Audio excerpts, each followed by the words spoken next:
that within 3 months of Milken's indictment in March 1989 for insider trading, Integrated defaulted on $1 billion in short-term loans. It seems that without the running pipeline of hot money from Milken's bottomless Caribbean cash pool, Integrated was lost, because the truth is, it never did anything except wash money. The AIPAC, ADL-run political action committees, in short, represent the combined financial clout of the Lansky Dope Syndicate.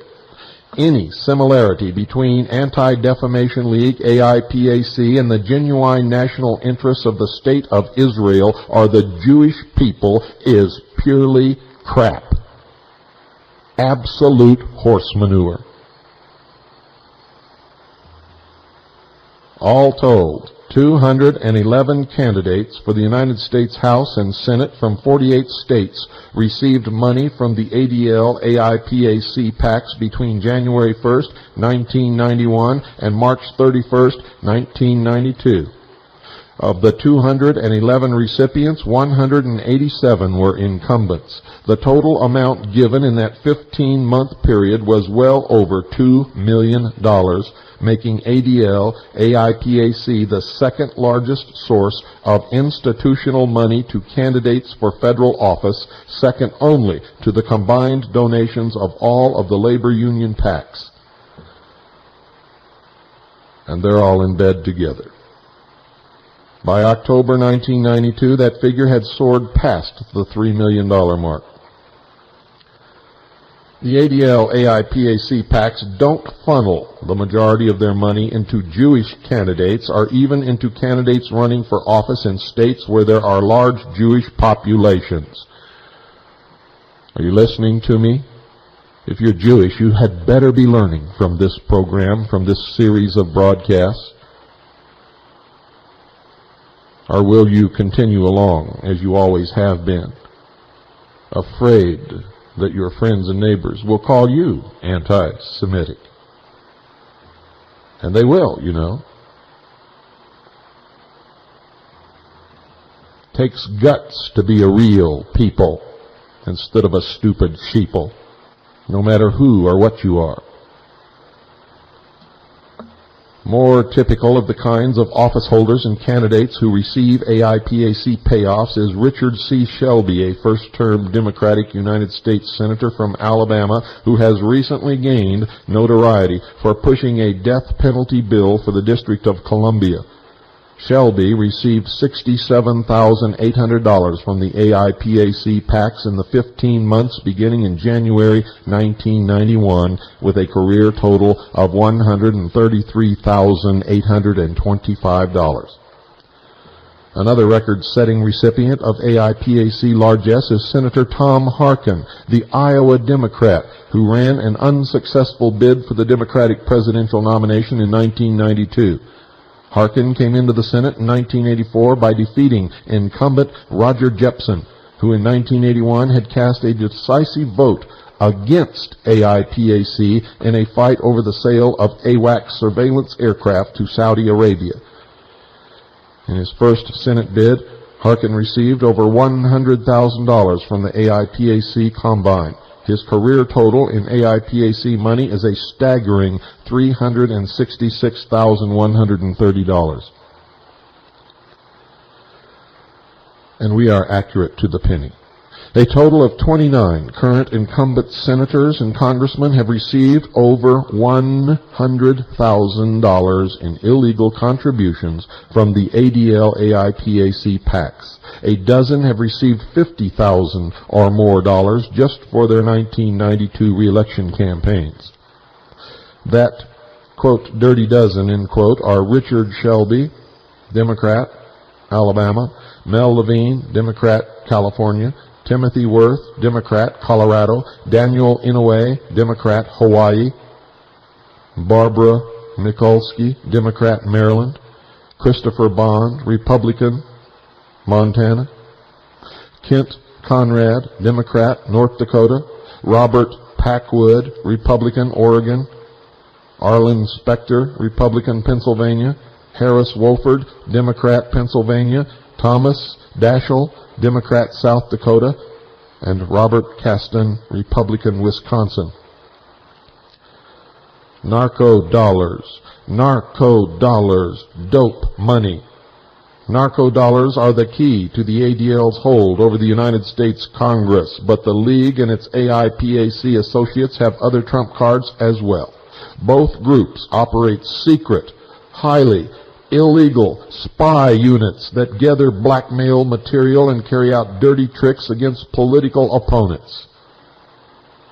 When Richard Nixon got caught running such a plumber's unit at the offices of the Committee to Re-elect the President, CREEP, aptly named, in 1972, the American people demanded his scalp. It remains to be seen what the reaction will be now that AIPAC has had its first damaging defection from its own plumber's unit. You see, Gregory Slobodkin worked for a number of years in AIPAC's Policy Analysis Unit. Slobodkin eventually got turned off by some of the dirty deeds he was ordered to carry out by the unit's chief, Michael Lewis, and he quit his job and went public with his story. Not surprisingly, Michael Lewis is the son of Dr. Bernard Lewis, the Oxford-trained, always coming back to the same places, Oxford-trained Arabist who was the architect of the Carter administration's Ark of Crisis policy, which abetted Ayatollah Khomeini's Islamic Revolution in Iran and the spread of fundamentalism throughout the region. Policy Analysis, the super euphemistic name given to AIPAC's plumbers, maintains dossiers on thousands of American activists, many of them Jewish.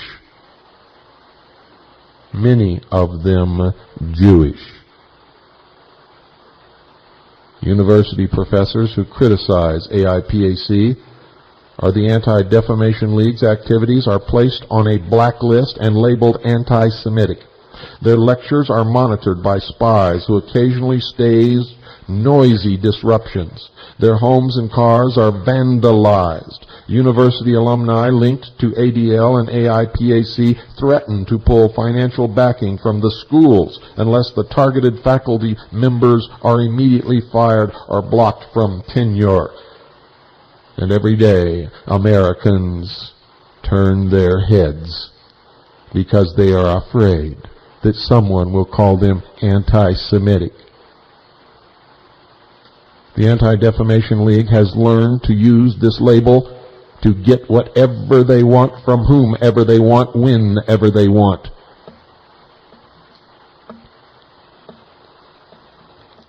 Members of Congress are cast as either friends or targets of the ADL, AIPAC. There is no in-between.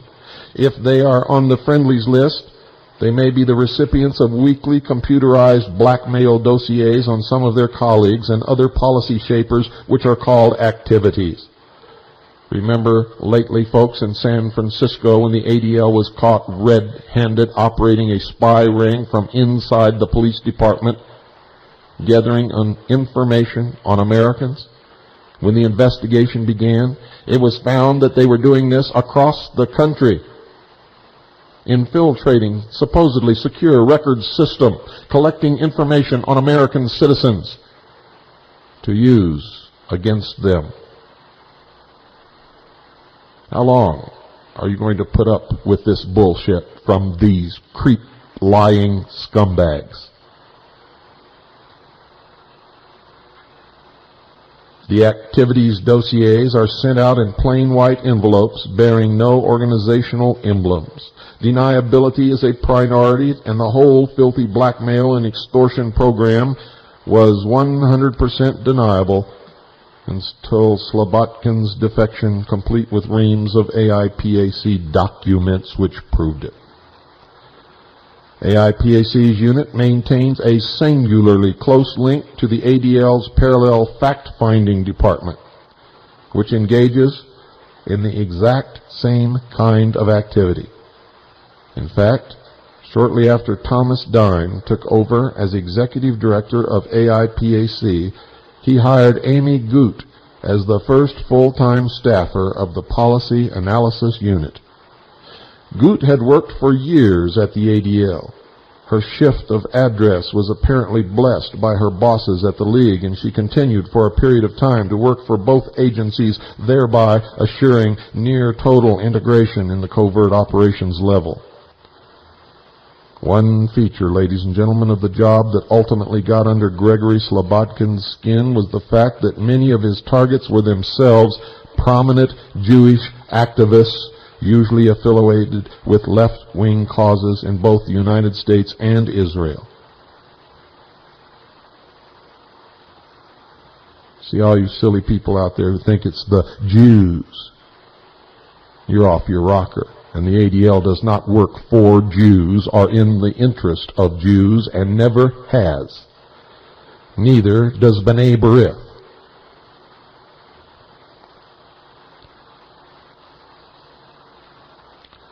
I don't know how many letters I've gotten from you stupid jerks out there who think you're going to solve all the world's problems by killing all the Jews.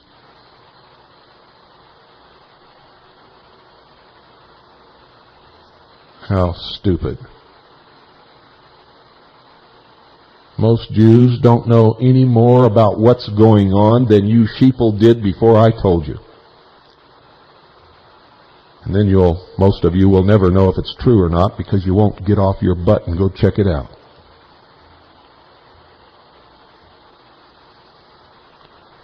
You see what a state of affairs we've sunk to? A nation out of control, run by scumbags, with an agenda emanating from deep inside the secret societies of the mystery schools, right under the noses of the sleeping watchdog, the American people, who are so ignorant, stupid, and apathetic that anybody that wants can get away with anything that they want at any time that they want, and they can tell any lie that they want because they know that you will believe whatever they tell you and you'll never check anything out.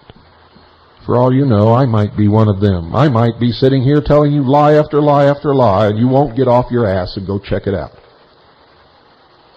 It's too hard, and I'm just one lonely little person.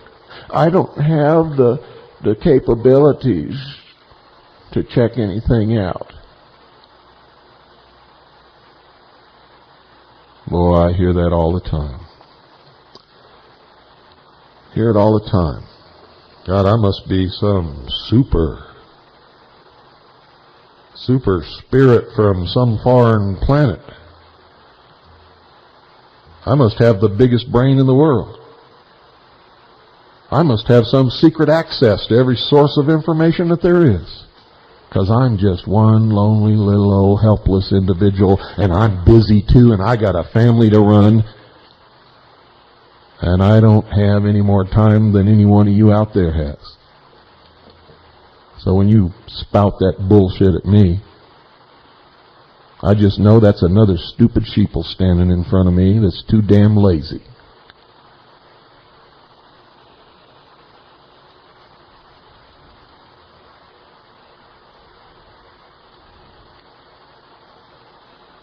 And that's the truth of the matter.